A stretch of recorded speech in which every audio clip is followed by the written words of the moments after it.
जय गुरुजी। अथ श्री वामन पुराणं सप्ततिः अध्याय। पुलत्स्य उवाच। तस्मिंस्तदा दैत्यबले च भग्ने शुक्रो ब्रवीदन्धकमासुरेन्द्रम् एहोत्ति विराधगृहं स महासुर योत्स्यामभूयो हरमेत्यशैलम्।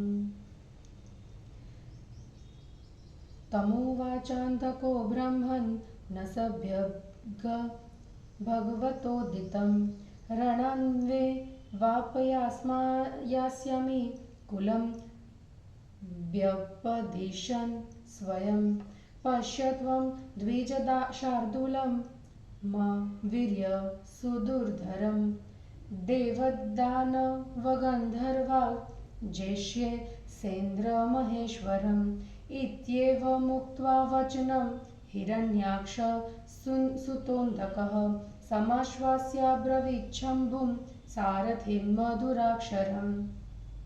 सारथे वाहय रथं हराभ्याशं महाबल यावन्निहन्मि बाणोधे प्रमथामरवाहिनीम् इत्यन्धकवचः श्रुत्वा सारथिस्तुरगांस्तदा कृष्णवर्णान् महावेगान् कर्षयाभ्याहनमुने ते यत्नतोऽपि तुरगाः प्रेर्यमाणा हरं प्रति जधनेष्वसीदन्तः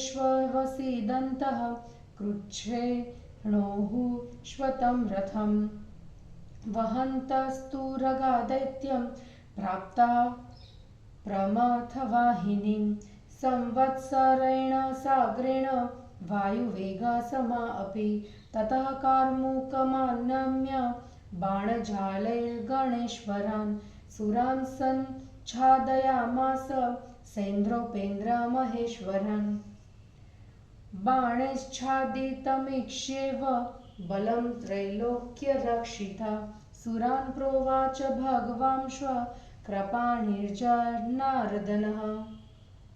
विष्णुरुवाच किं तिष्ठध्वं सुरश्रेष्ठा हते नानेन वै जयः तस्मान्दच्छन्नं शीघ्रं क्रियतां वै जयेप्सवः शात्यन्तामस्य तुरगः समं रथकुटुम्बिनः भज्यतां स्यन्दनश्वापि विरथ क्रियतां रिपुः विरथं तु कृतं पाश्वादेनं दक्षति शङ्करः नोपेक्षः शत्रुरुदिष्टो देवाचार्येण देवताः इत्येवमुक्ताः प्रमथा वासुदेवेन सामराः चक्रुर्वेगं सहेन्द्रेण समं चक्रधरेण च तुरगाणां सहस्रं तु मेधाभानां जनार्दनः निमिषान्तरमात्रेण गदया विनिपोथयत् हताश्वातस्यन्दनात् स्कन्दः प्रगृह्य रथसारथिं शक्त्या विभिन्नहृदयं गतासुं व्यसृजद् भुवि विनायकाधाः प्रमथाः समं शक्रेण देवते सद्वज्राक्षं रथं तूर्णं भञ्जन्त तपोधनः सहसा स महातेजा विरथस्त्यज्य कार्मुकं गदामादाय बलवान् विदुद्राव देवतान् पदान्यष्टो ततो गत्वा मेघगम्भीरया गिरा स्थित्वा प्रोवाच दैत्येन्द्रो महादेवं सहेतुमं भिक्षो भवान् सहानिक्स्वसहायोऽस्मि साम्प्रतम् तथापि त्वां विजेष्यामि पश्य मेधपराक्रमं तद्वाक्यं शङ्करः श्रुत्वा सेन्द्रान् सुरगणास्तदा ब्रह्मणा सहितान् सर्वान् स्वशरीरे न्यवेशयन्त् शरीरस्थान् प्रमथान् कृत्वा देवांश्वशङ्करः प्राह एहोदि दुष्टात्मन् अहमेकोऽपि संस्थितः तं दृष्ट्वा महदाचार्य सर्वामरगणक्षयं दैत्यशङ्करभ्यगाद गदामादाय वेगवान् तमापतन्तं भगवान् द्रष्टा त्यक्त्वा वृषोत्तमं शूलपाणिर्गिरिप्रस्थे पदाति प्रत्यतिष्ठत वेगेनैवापतन्तं च बिभेदोरसि भैरवः दारुणं सुमहदरूपं कृत्वा त्रैलोक्यभीषणम् दष्ट्राकरालं रविकोटिसन्निभं मृगारिचर्माभिवृतं जटाधरं भुजङ्गहारामलकण्ठकन्दरं विशार्दबाहुं सशर्दर्धलोचनम् एतादृशेन रूपेण भगवान् भूतभागवनः बिभेदशत्रुं शूलेन शुभदः शाश्वतः शिवः सशूलं भैरवं गृह्य भिन्नेप्युरसि दानवः विजहारातिवेगेन क्रोशमात्रं महामुने ततः कथञ्चिद् भगवान् संस्तभ्यात्मानमात्मना तूर्णमुत्पाटयामास शूलेन सागदं रिपुम दैत्याधिपस्त्वपि गदां हरमूर्ध्निन्यपातयः कराभ्यां गृह्य शूलं च समुत्पतत दानवः संस्थितः स महायोगी सर्वाधारः प्रजापतिः गदापातक्षतादभूरि चतुर्धाश्रुगथा पूर्वधारा समुद्धृतो भैरवोऽग्नि समप्रभः विधाराजेति विख्यातः पद्ममाला विभूषितः तथा दक्षिणधारोत्यो भैरवः प्रेतमण्डितः कालराजेति विख्यातः कृष्णाञ्जनसमप्रभः अथ प्रतीचिधारोत्यो भैरवः पत्रभूषितः अतसि कुमुसुमप्रख्यः कामराजेति विश्रुतः उदग्धाराभवश्नात्न्यो भैरवः शूलभूषितः सोमराजेति विख्यातः चक्रमाला विभूषितः क्षतस्य रुधिराज्यातो भैरवः शूलभूषितः स्वच्छन्दराजो विख्यात इन्द्रायुधसमप्रभः भूमिस्थादरुधिराज्यातो भैरवः शूलभूषितः ख्यातो ललितराजेति सौभाञ्जनसमप्रभः एवं हि सप्तरूपोऽसौ कथ्यते भैरवो मुने विघ्नराजोऽष्टमः प्रोक्तो भैरवाष्टकमुच्यते एवं महात्मना दैत्यः शूलप्रोतो महासुरः छत्रवदधारितो ब्रह्मन् भैरवेण त्रिशूलिना तस्याश्रुगुल्बणं ब्रह्मन् शूलभेदादवापतत येन कण्ठं महादेवो निमग्नः सप्तमूर्तिमान् ततः स्वे दोभवदुष्भूरि श्रमजः शङ्करस्य तु ललाटफलके तस्मात् जाता कन्याश्रुगाल्पुलुता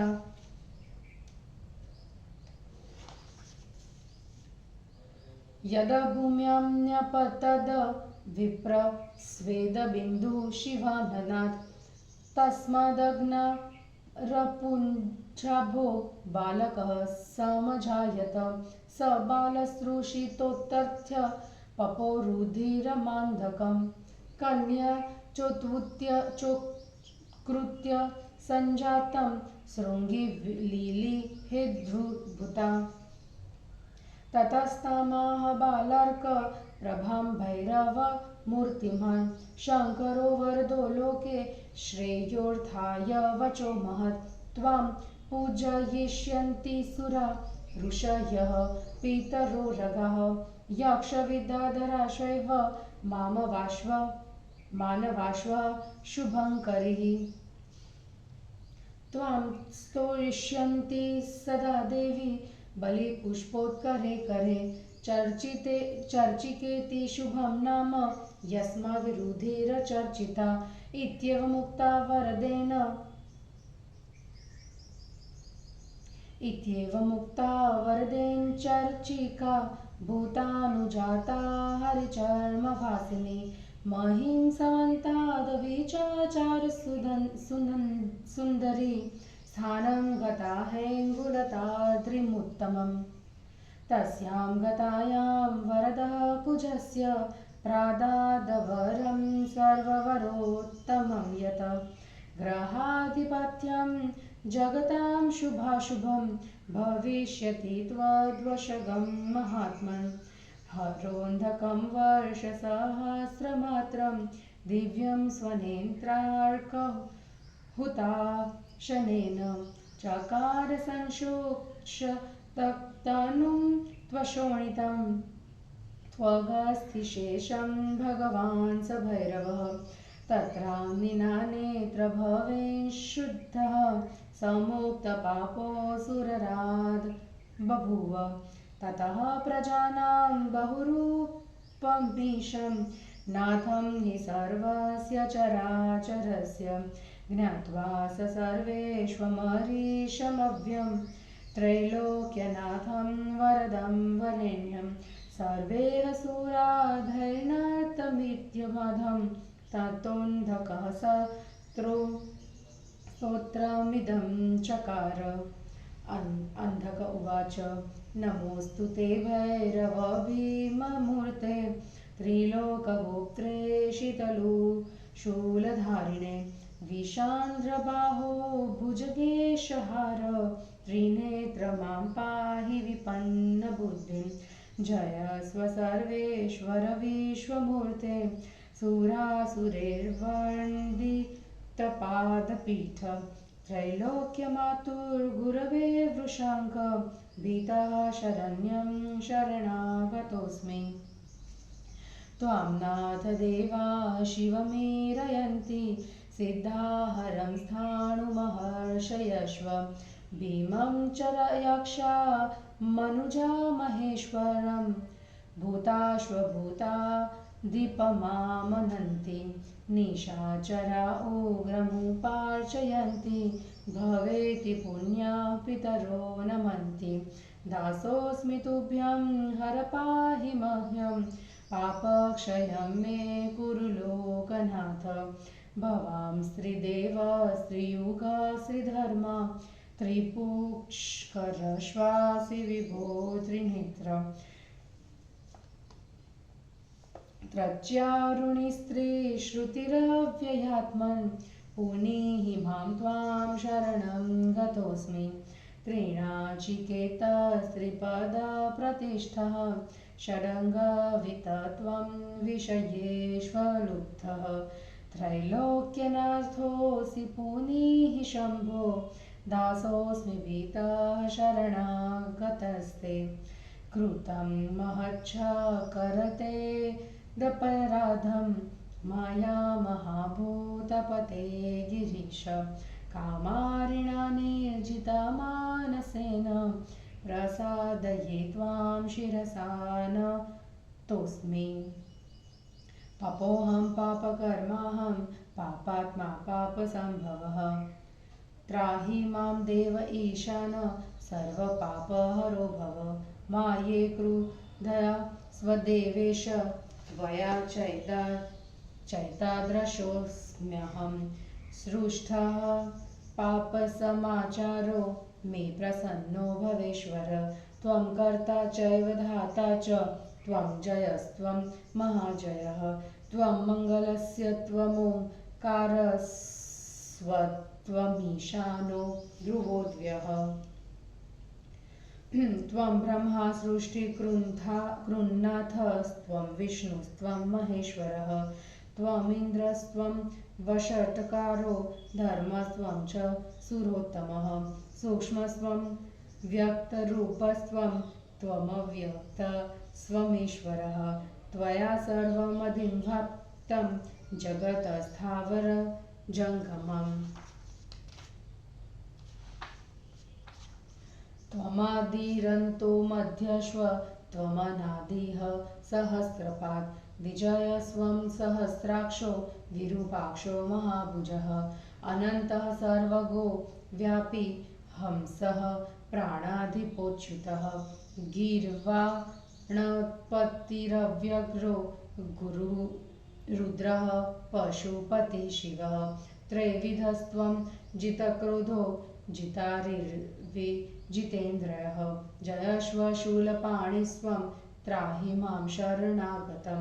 पुलत्स उवाच इत्थं महेश्वरो ब्रह्मान् स्तुतो दैत्याधिपेन तु प्रीतियुक्तः पिङ्गलाक्षो हैरणानाक्षिमुवाचः सिद्धोऽसि दानवपते परितुष्टोऽस्मि तेऽन्धक वरं वरय भद्रं ते यमिच्छसि विनाम्बिकाम्। अन्धक उवाच अम्बिका जननी मह्यं भगवान् त्र्यम्बकः पिता वन्दामि चरणो मातुर्वन्दनीया ममाम्बिका। वरदोऽसि यदीशान तदयातु विलयं मम शारीरं मानसं वाग्नं दुष्कृतं दुर्विचिन्तितं तथा मे दानवो भावो व्यपयातु महेश्वर स्थिरास्तु त्वयि भक्तिस्तु वरमेतत् प्रयच्छ मे। महादेव उवाच एवं भवतु दैत्येन्द्र पापं ते यातु संशयं मुक्तोऽसि दैत्यभावाच्च भृङ्गी गणपतिर्भव। इत्येवमुक्त्वा वरदः शूलाग्रादवतार्यथं निर्माच्य निजहस्तेन चक्रे निर्वर्णमन्धकं ततः स्वदेहतो देवान् ब्रह्मादीना जुहावसः ते निश्वेरुर्महात्मानो नमस्यन्तस्त्रिलोचनं गणान् सनन्दिनाह्यूय सन्निवेश्य तदाग्रतः भृङ्गिनं दर्शयामास ध्रुवं नैषोन्धकेततिः तं दृष्ट्वा दानवपतिं संशुष्कपीशितं रिपुं गणाधिपत्यमापन्नं प्रशशं सुवृषध्वजं ततस्मान् प्राह भगवान् सम्परिष्वज्य देवताः गच्छध्वं स्वानि धिष्णयानि भुञ्जध्वं त्रिदिवं सुखं सहस्राक्षोऽपि संयातु पर्वतं मलयं शुभं तत्र स्वकार्यकृत्वेव पश्चाद् यातु त्रिविष्ठपम्। इत्येवमुक्त्वा त्रिदशान् समाभाष्य व्यसर्जयत् पितामहं नमस्कृत्य परिष्वज्य जनार्दनं ते विसृष्टा महेशेन सुरा जग्मुस्त्रिविष्ठपं महेन्द्रो मलयं गत्वा कृत्वा कार्यदिवं गतः गतेषु शक्रपाङ्ग्रेषु देवेषु भगवाच्छिवः विसर्जयामास गणान् नुमान्य यथार्हत गणाश्वशङ्करं दृष्ट्वा स्वं स्वं वाहनमास्थिता जग्मुस्ते शुभलोकानि महाभोगानि नारद यत्र कामदुधा गावः सर्वकामफलद्रुमः नमस्त्वमृतवाहिन्यो व्रताः पायसकर्मदा स्वां स्वां गतिं प्रयातेषु प्रमाथेषु महेश्वरः समादायान्धकं हस्ते सनन्दिं शैलमभ्यगात् द्वाभ्यां वर्षसहस्राभ्यां पुनरागवा गान्धारो गृहं ददृशे च गिरे पुत्रीं श्वेतार्ककुसुमस्थितां समायातं निरीक्ष्येव सर्वलक्षणसंयुतं त्यक्त्वार्कपुष्पं निर्गत्य सखीस्ताः समुपाह्यत समाहुताश्वदेव्यता जयाधास्तूर्णमागमन् ताभिः परिवृता तस्थो हरदर्शनलालसा ततस्त्रिनेत्रो गिरिजां दृष्ट्वा प्रेक्ष्य च दानवं नन्दिनं च तथा हर्षादालिलिङ्गे गिरे स्तुताम् अथोवाचेष दासस्ते कृतो देवी मयान्धकः पश्यस्व प्रणतिं यातं स्वसुतं चारुहासिनी इत्युच्चार्यान्धकं चैव पुत्र एहोति सत्वरम् व्रजस्व शरणं मातुरेषा श्रेयस्करी तव इत्युक्तो विभुनानन्दी अन्धकश्व गणेश्वरः समागम्याम्बिकापादो ववन्दतु रुभावपि अन्धकोऽपि तदा गौरीं भक्तिनम्रो महामुने स्तुतिं चक्रे महापुण्यां पापद्नीं श्रुति सस्मिताम्। अन्धक उवाच ॐ नमस्ये भवानीं भूतभव्यप्रियां लोकधात्रीं जिनेत्रीं स्कन्दमातरं महादेवप्रियां धारिणीं स्यन्दिनीं चेतनां त्रैलोक्यमातरं धरित्रीं देवमातरमत्यज्यां श्रुतिं स्मृतिं दयालज्जां कामिक्ष्यामसूयां मतिं सदा पावनीं दैत्यसैन्यक्षयकरीं महामायां वैजयन्तीं सुशुभां कालरात्रिं गोविन्द भगिनीं शैलराजपुत्रीं सर्वदेवार्चितां सर्वभूतार्चितां विद्यां सरस्वतीं त्रिनयनमहिषीं नमस्यामि मृगानीं शरणमुपागतोऽहं नमो नमस्ते। इत्थं स्तुता सान्धकेन पुरीतुष्टा विभावरी प्राह पुत्र प्रसन्नास्मि वृणुष्व वरमुत्तमम्। भृङ्गिरुवाच पापं प्रशममायातु त्रिविघ्नं मम पार्वती तथेश्वरे च सततं भक्तिरस्तु माम्बिके। पुलत्स्य उवाच बाढमित्यब्रवीद् गौरी हिरण्याक्षसुतं ततः स चास्ते पूजयश्वर्गणानामधिपोऽभवत् एवं पुरा दानवसत्तमं तं महेश्वरेणाथ विरूपदृशत्य कृत्येवरूपं भयदं च भैरवं भृङ्गिं त्वमीशेन कृतं स्वभक्त्या। एतत्तवोक्तं हरकीर्तिवर्धनं पुण्यं पवित्रं शुभदं महर्षे संकीर्तनीयं द्विजसत्तमेषु धर्मायुरारोग्यधनेशिणा सदा। हिंदी अनुवाद।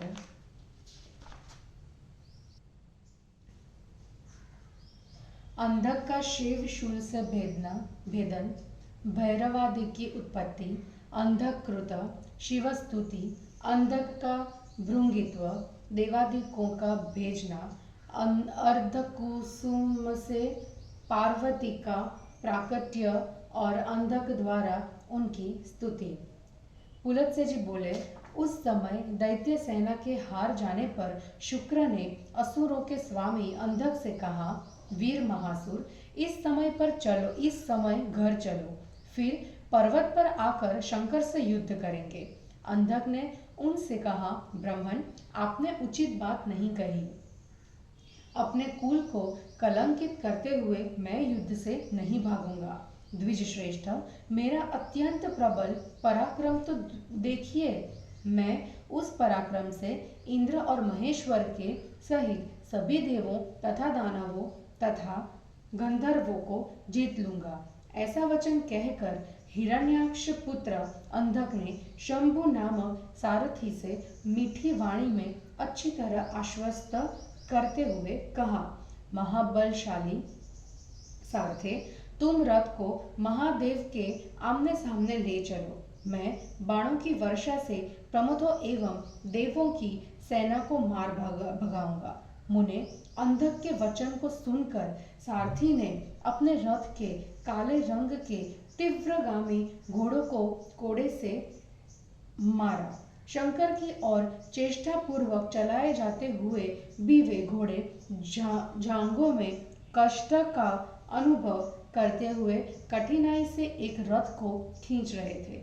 दैत्य को ढोने वाले वे घोड़े वायु के वेग के समान होने पर भी 1 वर्ष से भी अधिक समय में प्रमथों की सेना में पहुंच सके। उसके बाद अंधक ने धनुष को झुकाकर बाण समूहों से गणेश्वरों एवं इंद्र, विष्णु और महेश्वर के साथ सभी देवों को ढक लिया। पूरी सेना को बाणों से ढकी देखकर तीनों लोकों की रक्षा करने वाले चक्रपाणि भगवान जनार्दन ने देवों से कहा। विष्णु ने कहा, सूर्यश्रेष्ठों, आप लोग व्यर्थ में क्यों बैठे हैं? इसके मारे जाने से ही विजय होगी, इसलिए विजय की अभिलाषा रखकर आप लोग शीघ्र मेरे कहने के अनुसार कार्य करें। पहले रथ के सारथी के साथ इस अंधक के घोड़ों को मार डाले एवं रथ को तोड़कर शत्रु को बिना रथ का कर दे। बिना रथ का करने के बाद तो शंकर इसे भस्म कर देंगे। देवताओं के आचार्य बृहस्पति ने कहा है कि शत्रु की उपेक्षा नहीं करनी चाहिए। भगवान वासुदेव के ऐसा कहने पर इंद्र एवं विष्णु सहित प्रमथों तथा देवों ने शीघ्रता से चढ़ाई कर दी। जनार्दन विष्णु ने क्षण मात्र में ही अपनी कौमुद की गदा से बादल जैसे काले रंग वाले हजारों घोड़ों को मार डाला। स्कंद ने मारे गए घोड़े वाले रथ से सारथी को खींचकर शक्ति से उसके हृदय को विदीर्ण कर दिया और प्राणहीन हो जाने पर उसे पृथ्वी पर फेंक दिया। इंद्र आदि देवताओं के साथ तपोधन, विनायक प्रभृति प्रमथों ने शीघ्र ध्वजा और पहिए तथा घोड़े के साथ रथ को तोड़ डाला। जब महातेजस्वी पराक्रमी ने बिना रथ के हो जाने पर धनुष को छोड़ दिया और गदा लेकर वह देवताओं की ओर दौड़ पड़ा, तब दैत्येंद्र ने 8 पग चलकर मेघ के समान गंभीर वाणी ने महादेव से अपना अभीष्ट वचन कहा। भिक्षुक, यद्यपि इस समय तुम सोने वाले हो और मैं असहाय हूँ, फिर भी मैं तुमको जीत लूंगा। आज मेरी शक्ति देखो। उसका वचन सुनकर शंकर ने इंद्र और ब्रह्मा के साथ सभी देवताओं को अपने शरीर में निवेशित कर लिया, छिपा लिया। उन प्रमथों एवं देवों को अपने शरीर में छिपाने के बाद शंकर ने कहा, दुष्टात्मन, आओ, मैं अकेला रहने पर भी तुमसे लड़ने के लिए खड़ा हूँ। समस्त देवगणों से संहार किए जाते उस महान आश्चर्य को देखकर वह दैत्य गदा लेकर शीघ्रता से शंकर के पास चला गया। भगवान शूलपाणि उसे आते देख अपने श्रेष्ठ वृषभ नंदी को छोड़कर पर्वत पर पैरों के बल खड़े हो गए। भैरव ने तीनों लोगों को डरा देने वाला अत्यंत भयानक रूप धारण करने के तेजी से आ रहे उस अंधक का हृदय विदीर्ण कर दिया।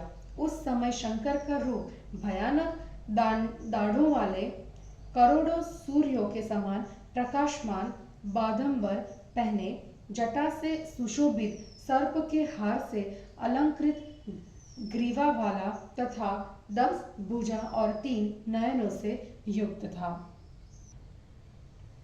ऐसे लक्षणों से संयुक्त मंगलदाता, शाश्वत भूतभावन भगवान शिव ने शूल से शत्रु को विदीर्ण कर दिया। महामुने, हृदय के विदीर्ण हो जाने पर भी दानव शूल के साथ भैरव को पकड़कर 1 कोस तक उन्हें खींच ले गया। तब भगवान ने किसी प्रकार अपने से अपनों को रोककर गदा लिए हुए शत्रु को अपने शूल से तुरंत मारा। दैत्यों के स्वामी अंधक ने भी शंकर के सिर पर गदा का वार किया और शूल को दोनों हाथों से पकड़कर ऊपर उछल गया। सबके आधार स्वरूप महायोगी वे प्रजापति शंकर जी खड़े रहे, परंतु इसके बाद गदा के आघात से हुए चोट से 4 धाराओं में बहुत अधिक रक्त प्रवाहित होने लग गया। पूर्व दिशा की धारा से अग्नि के समान प्रभाव वाले कमल की माला से सुशोभित विद्याराज नाम से प्रसिद्ध भैरव उत्पन्न हुआ। दक्षिण दिशा की धारा से प्रेत से मंडित काले अंजन के समान प्रभाव वाले कालराज नाम से प्रसिद्ध भैरव उत्पन्न हुए। उसके बाद पश्चिम दिशा की धारा से अलसी के फूल के समान पत्र से शोभित कामराज नाम से विख्यात भैरव उत्पन्न हुआ। उत्तर दिशा की धारा से चक्र माला से सुशोभित एवं शूल लिए सोमराज नाम से प्रसिद्ध अन्य भैरव उत्पन्न हुए। घाव के रक्त से इंद्रधनुष के समान चमक वाले एवं शूल लिए स्वच्छंद राज नाम से विख्यात भैरव उत्पन्न हुए। पृथ्वी पर गिरे हुए रक्त से सौभाजन सहीजन के समान एवं शूल लिए शोभा युक्त ललित राज नाम से विख्यात भैरव उत्पन्न हुए। मुने, इस प्रकार इन भैरव का 7 रूप कहा जाता है। विघ्नराज 8वें भैरव है। इन्हें भैरवाष्टक मतलब आठों भैरव कहा जाता है। पुलत्स्य जी कहते हैं, ब्राह्मण, इस प्रकार त्रिशूल धारण करने वाले महात्मा भैरव ने शूल से विद्ध हुए महासुर दैत्य को छाते की भांति ऊपर उठा लिया। ब्राह्मण, शूल से विद्ध होने के कारण उसका बहुत अधिक रक्त गिरा। उसके साथ मूर्ति वाले महादेव गले तक लहू लुहान हो गए। परिश्रम करने के कारण शंकर के पूरे ललाट पर बहुत अधिक पसीना आ गया। उसके खून से लत पर एक कन्या उत्पन्न हुई। विप्र शिव के मुख से भूमि पर गिरे पसीनों की बूंदों से अंगारे जैसी कांति वाला एक बालक उत्पन्न हुआ। अत्यंत प्यासा वह बालक अंधक का रक्त पीने लगा और अद्भुत कन्या भी काटकर उत्पन्न हुए रक्त को चाटने लगी। उसके बाद भैरव का रूप धारण करने वाले वरदानी शंकर ने प्रातः काल के सूर्य के समान कांति वाली उस कन्या के जगत कल्याणकारी महान वचन कहा। शुभकारिणी देवता, ऋषि, पितर, सर्पादि, यक्ष, विद्याधर एवं मानव तुम्हारी पूजा करेंगे। देवी, वे लोग बलि एवं पुष्पांजलि से तुम्हारी स्तुति करेंगे। यतः तुम रक्त से चर्चित हो, अतः तुम्हारा शुभ नाम चर्चिका होगा। वरदानी शंकर के ऐसा कहने पर व्याघ्र चर्म को वस्त्र रूप में धारण करने वाली और सब भूतों के बाद उत्पन्न हुई सुंदरी चर्चिका पृथ्वी पर चारों ओर विचरती हुई इंगुर के रंग वाले उत्तम पर्वत पर चली गई। उसके वहां चले जाने पर वरदानी शंकर ने कुछ को सर्वश्रेष्ठ वर दिया। उन्होंने कहा, महात्मन, तुम ग्रहों के स्वामी बनोगे तथा संसार का शुभ और अशुभ तुम्हारे अधीन होगा। उन भैरव रूपधारी भगवान शिव ने अपने अग्नि और सूर्य रूपी नेत्रों से 1000 दिव्य वर्षों तक अंधक के शरीर को सुखाकर रक्त रहित कर हड्डी तथा चाम शेष रखकर कंकाल बना दिया। शंकर के नेत्र से उत्पन्न अग्नि द्वारा शुद्ध होने के कारण वह असुर राज पाप से छूट गया।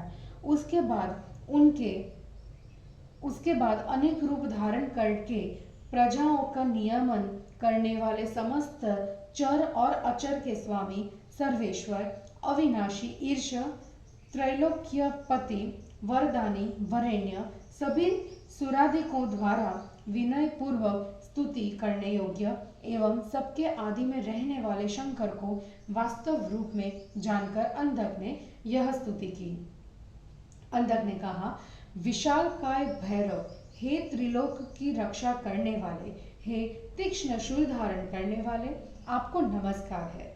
हे 10 भुजाओं वाले तथा नागेश का हार धारण करने वाले त्रिनेत्र, आप मुझ नष्टमति की रक्षा करें। हे देवों तथा असुरों से वंदित पादपीठ वाले विश्व मूर्ति सर्वेश्वर आपकी जय हो। हे त्रिलोक जननी के स्वामी वृषांक में भयभीत होकर आप शरणागत की रक्षा करने वाले की शरण में आया हूँ। हे नाथ, देवता आपको शिव मंगलमय कहते हैं।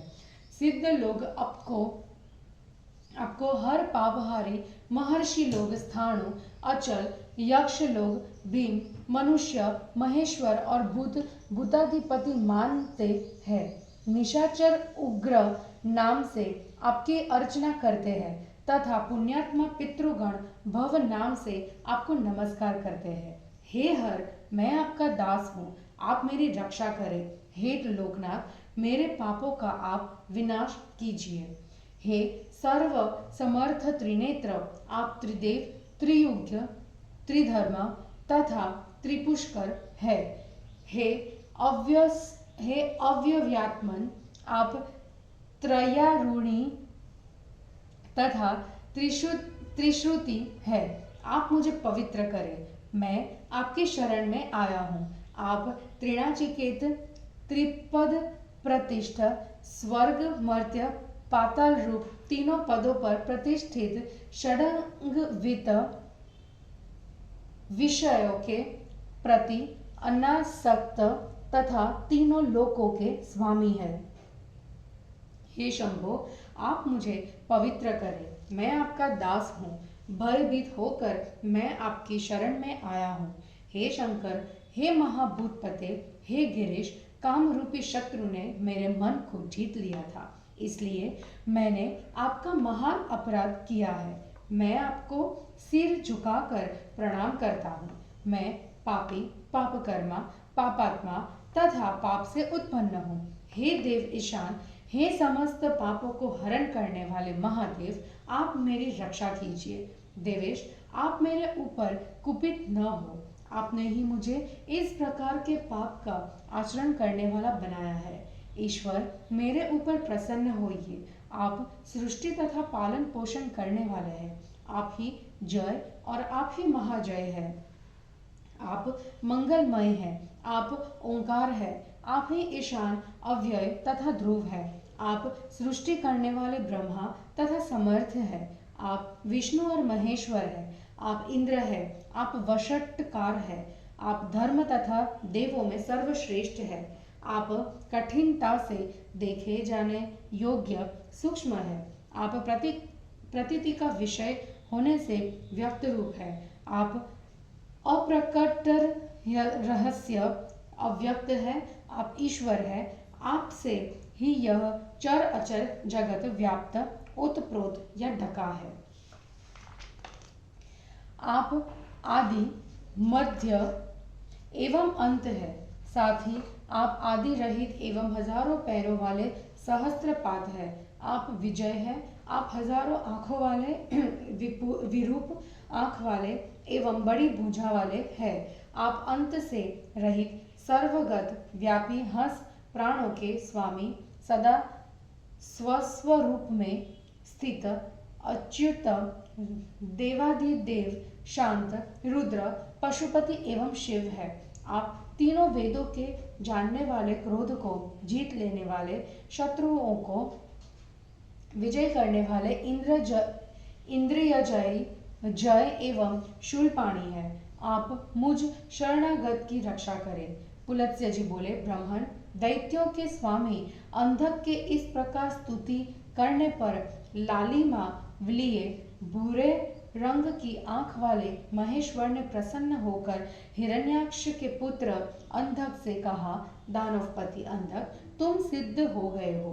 मैं तुम्हारे ऊपर प्रसन्न हूँ। अंबिका के सिवाय तुम जो चाहो वह वर मांगो, तुम्हारा कल्याण हो।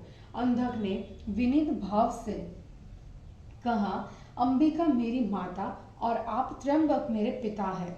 अंबिका मेरी वंदनीय है। मैं उन माता के चरणों की वंदना करता हूँ।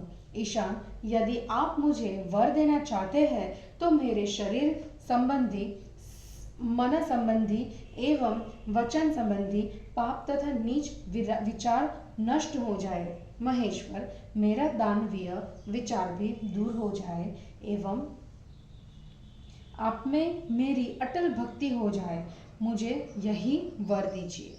भगवान महादेव ने कहा, दैत्येंद्र, ऐसा ही हो, तुम्हारे पाप नष्ट हो जाए, तुम दानवीय विचार से मुक्त हो गए, अब तुम भृंगी नाम के गणपति हो गए। इस प्रकार कहकर वरदानी महादेव ने उस अंधक को शूल की नोक से उतारा और अपने हाथ से सहलाकर बिना घाव का कर दिया। उसके बाद उन्होंने अपने शरीर में स्थित ब्रह्मादि देवों का आह्वान किया। वे सभी महान देवगण त्र्यंबक शिव को नमस्कार करते हुए बाहर निकले। नंदी के साथ गणों को बुलाकर और सामने बैठाकर भृंगी को दिखलाते हुए उन्होंने कहा, निश्चय ही यह अंधक नहीं रह गया, पहले जैसा नहीं रह गया। उस सूखे हुए मांस वाले शत्रु दानवपति को गणाधिक हुआ देखकर वे सभी वृषध्वज शंकर की प्रशंसा करने लगे। उसके बाद भगवान शंकर ने उन देवों को गले लगाकर कहा, देवताओं, आप लोग अपने अपने स्थान को जाइए और स्वर्ग सुख का उपभोग कीजिए। इंद्र भी सुखद मलय पर्वत पर जाए तथा वहां अपना काम समाप्त करके ही स्वर्ग चले जाएं। ऐसा कहकर देवों से वार्तालाप कर देवों को विदा कर दिया। महेश ने पितामह को नमस्कार तथा जनार्दन को गले लगाकर उन सभी को विदा कर दिया। महेश से विदा किए गए वे देवगण स्वर्ग को चले गए। महेंद्र भी मलयाचल पर जा करके अपना कार्य संपन्न कर स्वर्ग चले गए। शिव ने इंद्र आदि देवों के चले जाने पर गणों को यथा योग्य सम्मानित कर विदा कर दिया। पुलत्स्य जी कहते हैं कि नारद जी, गण भी शंकर का दर्शन कर अपने वाहनों पर आरूढ़ हो विशाल भोग से संपन्न उन सुखद लोकों को चले गए, जहाँ की गौ में इच्छित वस्तु प्रदान करने वाली थी। वृक्ष समस्त कर्म रूपी फलों के दाता थे। नदियां अमृत की धारा बहाने वाली थी और सरोवर दूध के पंख से भरे थे। महेश्वर प्रमथ होके अपने अपने स्थान पर चले जाने पर अंधक का हाथ पकड़कर नंदी सहित पर्वत पर चले गए। वे शंकर 2000 वर्षों के बाद फिर अपने घर लौटे। उन्होंने सफेद अर्क आंख या मंदार के फूल में स्थित गिरिजा को देखा। पार्वती समस्त चिन्हों से युक्त शंकर को आया हुआ देखते ही अर्क के फूल को छोड़कर बाहर निकल आई और उन्होंने अपनी जयादि सखियों को पुकारा। पुकारी गई वे जया आदि सभी देवियां शीघ्र वहां चली आई। उन अपनी सहेली जयादि देवियों से घिरी हुई पार्वती जी शंकर के दर्शन की अभिलाषा से प्रतीक्षा में खड़ी रही। त्रिनेत्रधारी शंकर ने गिरिजा को देखकर दानव एवं नंदी के ऊपर भी दृष्टिपात किया। फिर प्रसन्नता पूर्वक गिरिसुता को गले लगा लिया। उसके बाद उन्होंने कहा, देवी, मैंने अंधक को तुम्हारा दास बना लिया है। चारुहासिनी प्रणाम कर रहे अपने पुत्र को देखो। ऐसा कहने के बाद उन्होंने कहा, पुत्र, शीघ्र यहाँ आओ, अपनी इस माता की शरण में आओ, ये तुम्हारा कल्याण करेगी। प्रभु के इस प्रकार कहने पर गणेश्वर, नंदी एवं अंधक दोनों ने जाकर अंबिका के चरणों में प्रणाम किया। महामुने उसके बाद श्रद्धापूर्वक नम्र होकर अंधक ने गौरी की पाप नाश करने वाली एवं अत्यंत पवित्र वेद सम्मत स्तुति की। अंधक ने कहा, ओम, मैं भवानी को प्रणाम करता हूँ। मैं भूत भव्य शंकर की प्रिया, लोकधात्री, जनित्री,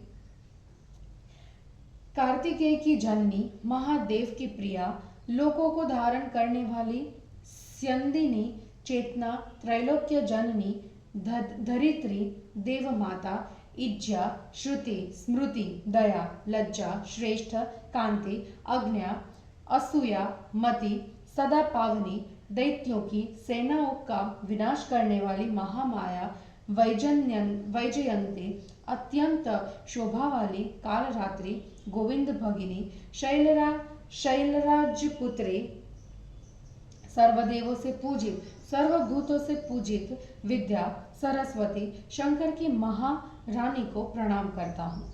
मैं शरणागतों की रक्षा करने वाली मृडानी की शरण में आया हूँ। देवी, आपको बार बार प्रणाम है। अंधक के इस प्रकार स्तुति करने पर भवानी ने प्रसन्न होकर कहा, पुत्र, मैं प्रसन्न हूँ, तुम उत्तम वर मांगो। भृंगी ने कहा, पार्वती, अंबिके, मेरे त्रिविध मानसिक, कायिक, वाचिक पाप दूर हो जाए एवं भगवान शिव में मेरी भक्ति सदा बनी रहे। पुलत्स्य जी बोले, उसके बाद गौरी ने हिरण्याक्ष के पुत्र अंधक से कहा, ऐसा ही हो। वह वहां रहकर शिव की पूजा करते हुए गणादीप हो गया। इस प्रकार पहले समय में महेश्वर ने उस दानव श्रेष्ठ को अपनी विरूप दृष्टि से भयदायक भीषण रूप प्रदान कर अपनी भक्ति से भृंगी बना दिया। महर्षि नारद जी, मैंने आपसे शिव की कीर्ति को बढ़ाने वाला यह पुण्य पवित्र एवं शुभद आख्यान कहा। धर्म, आयु, आरोग्य एवं धन को चाहने वालों को श्रेष्ठ द्विजातियों में इसका कीर्तन सदा करना चाहिए। और इस प्रकार श्री वामन पुराण में 17वां अध्याय समाप्त हुआ। जय गुरु जी।